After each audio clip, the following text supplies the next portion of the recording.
감사합니다.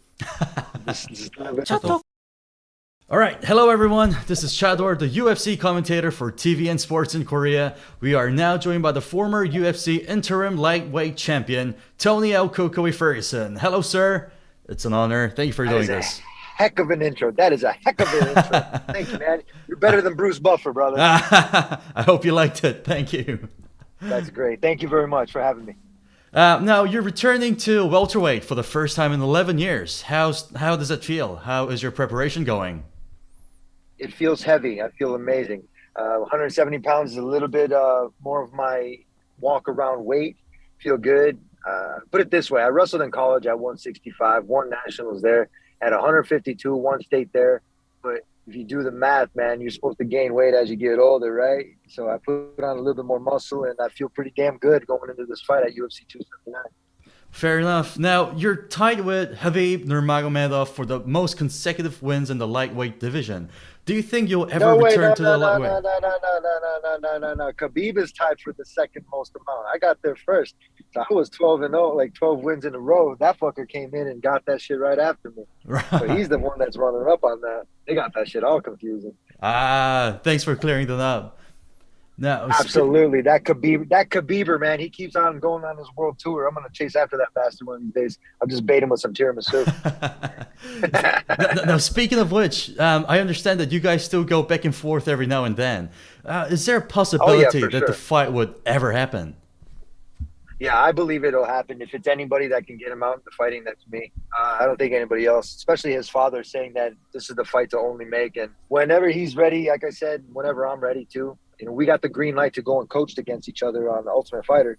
So we'll see how everything plays out after this fight, you know, coming out with our hand raised in victory. So I don't plan to go in there and lose. As a fan, I hope that happens. Been waiting for a decade now. I know, me too, man. It's going to be happening. So I'm excited too. Regardless, we're back. I feel really good, and I feel like myself again going into 170. Perfect. Now, you're famous for your unique workouts, like training with a Wing Chun dummy and kicking metal poles. What are your inspiration for these creative training methods?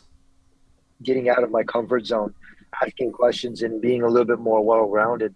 I love Wing Chun. I've always watched a lot of martial arts movies, and just being inspired, because anytime I get a piece of equipment, I want to familiarize myself with it. So I'll ask people how to do something, or I'll figure it out myself, kind of like guitar.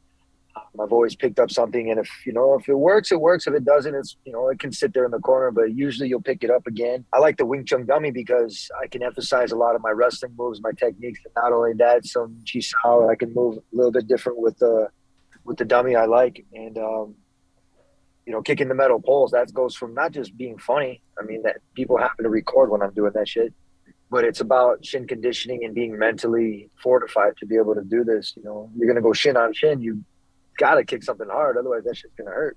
So I'd rather feel no pain. Wow, no wonder your fighting style is so creative and unorthodox. Appreciate that. You have previously stated on Twitter that you avoid hard sparrings as it limits your creativity. Is this still the case? No, I went back to sparring. It took me around like 5 to 6 years to get back into sparring, but I did it. So we're back in it, and the last couple of years I haven't sparred, man. All I've been doing is just kind of just drilling and doing that. But I've got some pretty solid people, and I started getting my timing in. I don't like hurting people. I really don't. So when I'm in there, I'm still trying to be careful. But when I go sparring, it's like, come on, motherfucker, let's do this shit. Like, let's go. And touching the chin a little bit, touching the body, and getting the reaction that I wouldn't get if I was drilling.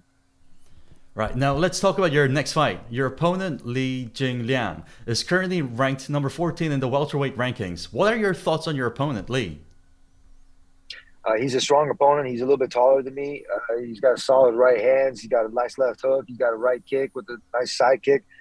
He's got some decent footwork and head movement. He's very beatable. I've done a lot of homework on this guy, and we've got some game plans for him and stuff. But where I feel like I'm strong is where he's strong at. And I know there's no big difference because before I got into lightweight, I was knocking these fucking dudes out at welterweight.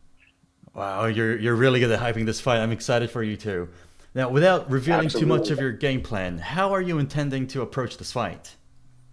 Ankle pick. Just kidding.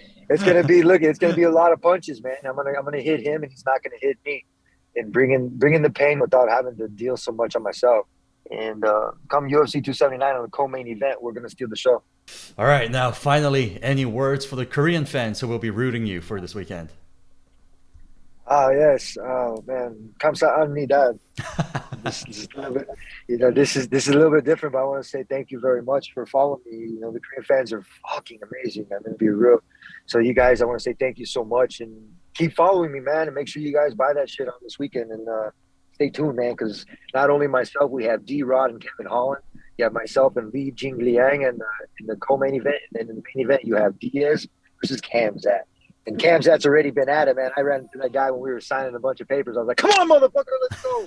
Just kidding. Now there was security everywhere, but it's interesting, man. So it's Vegas, man. Anything can happen in Vegas. Super excited. Thank you, sir. Tony El Kokoi Ferguson, everyone. Appreciate it. Man. All right, thank you, buddy. Have a good day. Cheers. You too. Bye.